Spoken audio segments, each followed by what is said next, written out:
बिस्मिल्लाहिर्रहमानिर्रहीम। अस्सलामु अलैकुम वरहमतुल्लाहि वबरकातुहू। आज हम एलिमेंट्स के बारे में स्टडी करेंगे।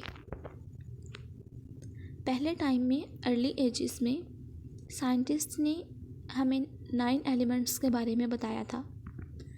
वक्त गुजरने के साथ साथ साइंटिस्ट ने मज़ीद एलिमेंट्स डिस्कवर किए और इनको पीरियोडिक टेबल में अरेंज किया। अब कौन से एलिमेंट्स को हम अर्ली एजिस में अर्ली टाइम में जानते थे, उनमें कौन कौन से एलिमेंट्स इंक्लूडेड हैं। Number 1 carbon, gold, silver, tin, mercury, lead, copper, iron and sulphur. ये तमाम 9 एलिमेंट्स के बारे में हम अर्ली इरा में जानते थे।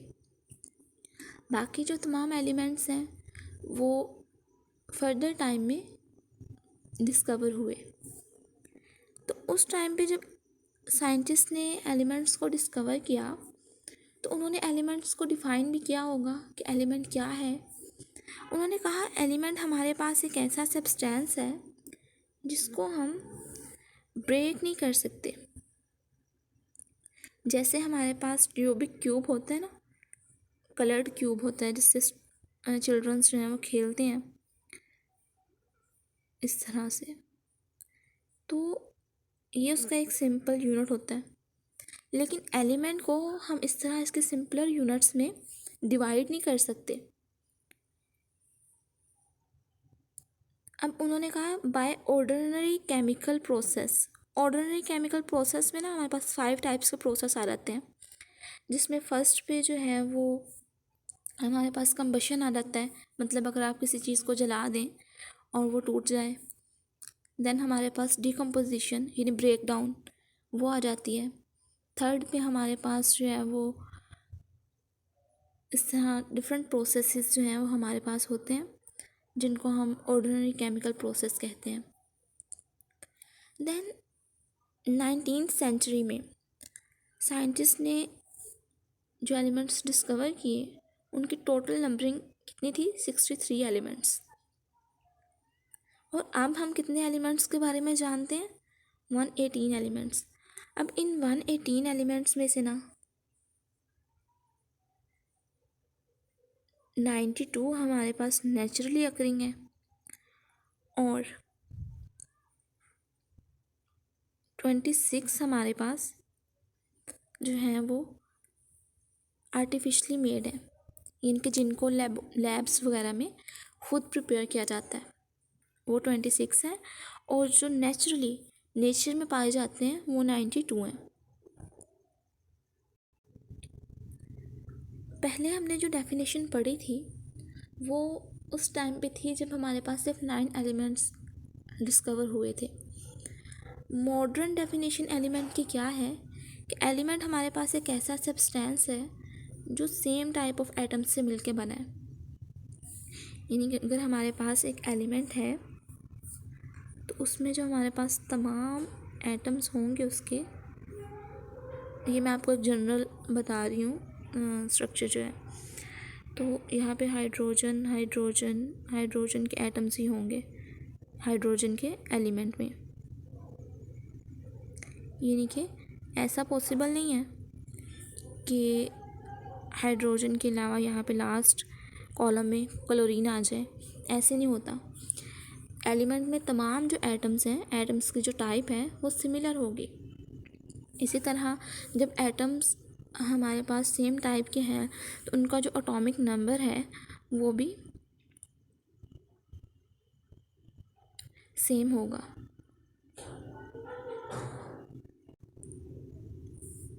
देन जो पीछे हमने डेफिनेशन पढ़ी है कि सब्सटेंस को जो है वो नहीं डिकम्पोज किया जा सकता और इनकी हमारे पास स्पेसिफिक प्रॉपर्टीज़ होती हैं, हर एलिमेंट की स्पेसिफिक प्रॉपर्टीज़ होती हैं। और पीछे हमने पढ़ा है कि जो मैटर है, एलिमेंट भी हमारे पास मैटर है, तो मैटर की 2 तरह की प्रॉपर्टीज़ होती हैं, या फिज़िकल प्रॉपर्टीज़ होती हैं या केमिकल प्रॉपर्टीज़ होती हैं। तो फिज़िकल प्रॉपर्टीज़ जो है वो फिज़िकल स्टेट पे डिपेंड करती हैं, जबकि केमिकल प्रॉपर्टीज़ हमारे पास उनकी कंपोजिशन पे डिपेंड करती हैं। देन हमारे पास अक्रेंस आ जाती है। कि एलिमेंट जो है वो हमारे पास फ्री स्टेट में अक्कर करते हैं या हमारे पास कंबाइंड स्टेट में अक्कर करते हैं। अब फ्री स्टेट से क्या मीन है और कंबाइंड स्टेट से क्या मीन है। अब फ्री स्टेट में ना हमारे पास जो एलिमेंट्स एग्जिस्ट करते हैं वो मेनली नोबल गैसेस होती हैं, जिनमें हमारे पास हीलियम, नियॉन, ऑर्गन, ये एलिमेंट्स इंक्लूडेड होते हैं। यानी कि ऐसे क्यों होता है कि कुछ जो एलिमेंट्स हैं वो हमारे पास फ्री स्टेट में एग्जिस्ट करते हैं और कुछ जो है वो कंबाइंड स्टेट में एग्जिस्ट करते हैं। तो इसकी बेसिक रीज़न ये है कि हमारे पास हर एलिमेंट ट्राई करता है, कोशिश करता है कि वो स्टेबिलिटी को गेन करे। तो नोबल गैसेस जो हैं वो स्टेबल होती हैं, उनको किसी दूसरे एलिमेंट्स के साथ रिएक्ट करके स्टेबिलिटी गेन नहीं करनी होती। उनके जो आउटर मोस्ट शेल में 8 इलेक्ट्रॉन्स या 2 इलेक्ट्रॉन्स, ऑक्टेट और डुप्लेट जो रूल है वो फुलफ़िल होता है। इस वजह से ये हमारे पास फ्री स्टेट में एग्जिस्ट करती हैं। जबकि बाकी जो एलिमेंट्स हैं हमारे पास, जैसे हाइड्रोजन है तो वो क्लोरीन के साथ रिएक्ट करेगा, क्लोरीन के साथ रिएक्ट करके तो हमारे पास हाइड्रोजन क्लोराइड बना देगा। तो ये हमारे पास कंबाइंड स्टेट है।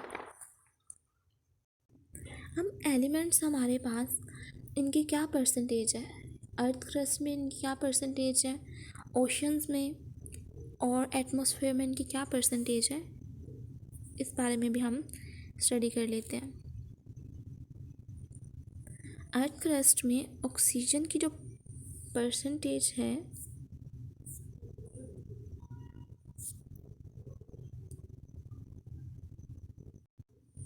दैट इज़ 47 और सिलिकॉन के परसेंटेज 28 है। एलुमिनियम के परसेंटेज 7.8% हमारे पास अर्थ क्रस्ट में एलिमेंट्स प्रेजेंट होते हैं।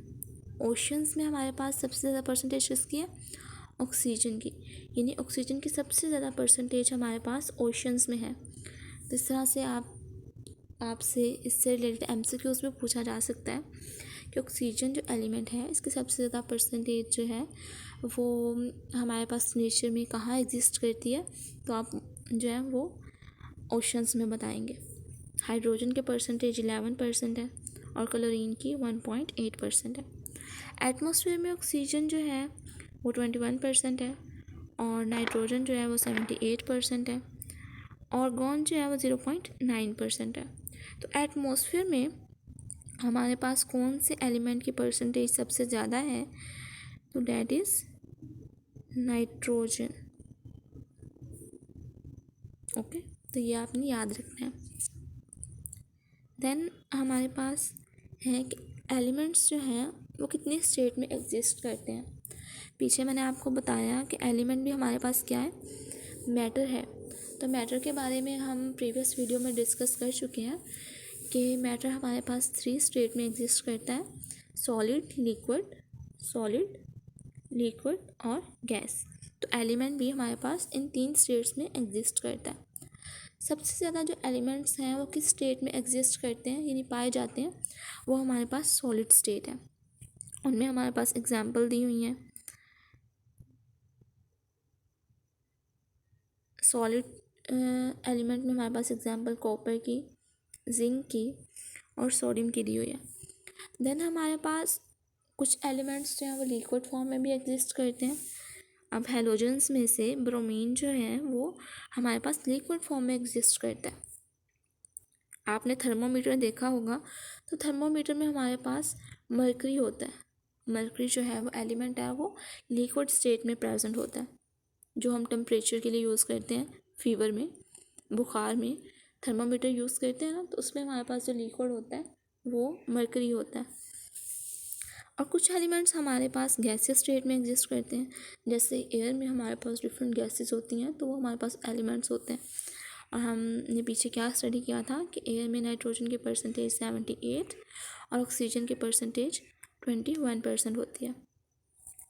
अब एलिमेंट्स को ना हम उनके फुल नेम की बजाय सिंबल से रिप्रेजेंट करते हैं सिंप्लीफिकेशन के लिए। अब हर एलिमेंट का कोई ना कोई सिंबल जो है ना वो स्पेसिफाइड है, जैसे हाइड्रोजन के लिए हम H यूज़ करते हैं, नाइट्रोजन के लिए N यूज़ करते हैं, कार्बन के लिए C यूज़ करते हैं और कैल्शियम के लिए हम Ca यूज़ करते हैं। अब ज़रूरी नहीं है हमारे पास कि हम फर्स्ट अल्फ़ाबेट जो है किसी भी एलिमेंट का लें। जैसे इन्होंने कार्बन है तो कार्बन का C लिया हुआ है, या हाइड्रोजन है तो हाइड्रोजन का H लिया है। तो ये नेसेसरी नहीं है कि हर एलिमेंट का जो है वो फर्स्ट अल्फ़ाबेट हम सिंबल के तौर पर यूज़ करते हैं। कुछ जो एलिमेंट्स होते हैं, जैसे हमारे पास मरकरी है तो उसको हम किस सिंबल से रिप्रेजेंट करते हैं, Hg से। ओके। और इसी तरह हमारे पास जो है वो गोल्ड है तो उसको हम Au से रिप्रेजेंट करते हैं।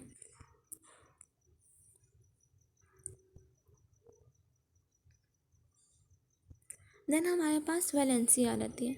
हर एलिमेंट की जो यूनिक प्रॉपर्टी है वो हमारे पास क्या है, वो उसकी वैलेंसी है। और अब आप वैलेंसी को किस तरह से अंडरस्टैंड कर सकते हैं। वैलेंसी ना आप एम्प्टी स्पेस को कह सकते हैं, यानी कि एक एलिमेंट है ना हमारे पास, जैसे हमारे पास हाइड्रोजन है तो हमें पता है कि एक उसका जो शेल है उसमें 1s में मैक्सिमम कितने इलेक्ट्रॉन्स आ सकते हैं, 2 इलेक्ट्रॉन्स आ सकते हैं। तो हाइड्रोजन के पास 1 इलेक्ट्रॉन होता है, 1 इलेक्ट्रॉन होता है। तो इसमें कितनी स्पेस, कितनी जगह है, कितने इलेक्ट्रॉन्स के आने की जगह है इसमें। 1 इलेक्ट्रॉन के आने की जगह 1 तो प्रेजेंट है, तो 1 हम अगर ये मज़ीद ले लें तो 1 + 1 कितना हो जाएगा, 2। तो स्पेस फिल हो जाएगी। तो अब इसकी वैलेंसी क्या होगी, 1 होगी। ठीक है। इसी तरह हमारे पास जो क्लोरीन है, तो क्लोरीन में हमारे पास जो है ना वो आउटर मोस्ट शेल में 7 इलेक्ट्रॉन्स होते हैं।